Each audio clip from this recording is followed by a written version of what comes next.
കുറിച്യ സമുദായത്തിൽപ്പെട്ട നീലി എന്നൊരു ഗിരിവർഗ കന്യക പഴശ്ശിത്തമ്പുരാന്റെ ഒരു പടനായകിയായിരുന്നു പോലും. മനുഷ്യാകാരം പൂണ്ട മഹാരുദ്രയെപ്പോലെ പാഞ്ഞും പറന്നും ഒളിഞ്ഞും തെളിഞ്ഞും മിന്നലാളി പോലെ അമ്പുകൾ തെടുക്കാമെന്നുള്ള നീലിയുടെ പാടവം അന്യാദൃശമായി. പഴശ്ശി രാജവംശത്തിലെ ഒരു കെട്ടിലമ്മയിൽ കടത്തനാട്ട് തമ്പുരാന് പിറന്ന മകളാണ് നീലി. ബന്ധം വിഹിതമായിരുന്നില്ലെന്നോ പ്രകൃതം ശുദ്ധമല്ലായിരുന്നുവെന്നോ എന്തോ ഏതോ കാരണം കൊണ്ട് രാജാവ് കെട്ടിലമ്മയെയും മകളെയും ഉപേക്ഷിച്ചു. ഒരു രാത്രി നാടുറങ്ങുന്ന നേരത്ത് വിങ്ങിപ്പൊട്ടുന്ന മനസ്സുമായി കൊച്ചു മകളെയും എടുത്ത് കെട്ടിലമ്മ കൊട്ടാരം വിട്ടു. എങ്ങോട്ടെന്നില്ലാതെ എവിടേക്കെന്നറിയാതെ അവർ നടന്നു.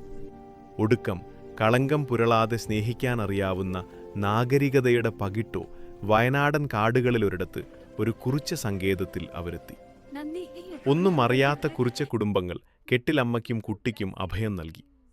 കുറിച്യരുടെ കൂടെ കുറിച്യരായി തന്നെ അവർ ജീവിച്ചു പോന്നു. കുറിച്യരുടെ കുലാചാരപ്രകാരം കുടിലിലും തൊടിയിലുമുള്ള എല്ലാവരെയും വിളിച്ചു ചേർത്ത് തീ കൊടുത്ത് അവരെയും മലദൈവങ്ങളെയും സാക്ഷി നിർത്തി മകൾക്ക് പേര് വിളിച്ചു നീലി. നീലി യൗവനയുക്തയാണ്. ഒരു നാൾ അവൾ കാട്ടുചോലയിൽ നീരാട്ടുകയായിരുന്നു. അന്നേരം അതിനടുത്തുള്ള ജനവീഥിയിലൂടെ പഴശ്ശിത്തമ്പുരാൻ മുഖ്യ സജീവനായ പഴയ വീട്ടിൽ ചന്തു ധൃതിയിൽ നടന്നു പോവുകയായിരുന്നു. വെള്ളമുളയുന്ന ശബ്ദം കേട്ട് അദ്ദേഹം കാട്ടാറിലേക്ക് എത്തി നോക്കി.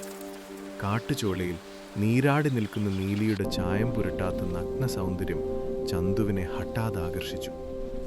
ആകസ്മികമായാണെങ്കിലും നീലി ചന്തുവിനെയും കണ്ടു. ലക്ഷണമൊത്ത ആ പുരുഷകേസരി അപ്പാടെ അവളുടെ മനസ്സിൽ ആഞ്ഞു പതിഞ്ഞു. കെട്ടിലമ്മ തൻ്റെയും നീലിയുടെയും പൂർവ്വകഥ ചന്തുവിൻ്റെ മുമ്പിൽ വരച്ചുകാട്ടി.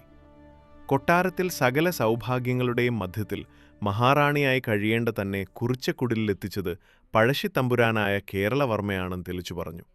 ഈ വസ്തുത ചന്തുവിൻ്റെ ഹൃദയത്തിൽ കനത്ത ആഘാതമുളവാക്കി. കേരളവർമ്മയുടെ ഹൃദയശൂന്യതയോർത്ത് അദ്ദേഹത്തിന് അറപ്പ് തോന്നി. ചന്തു രാജാവിൽ നിന്ന് മാനസികമായി അകലാൻ തുടങ്ങി.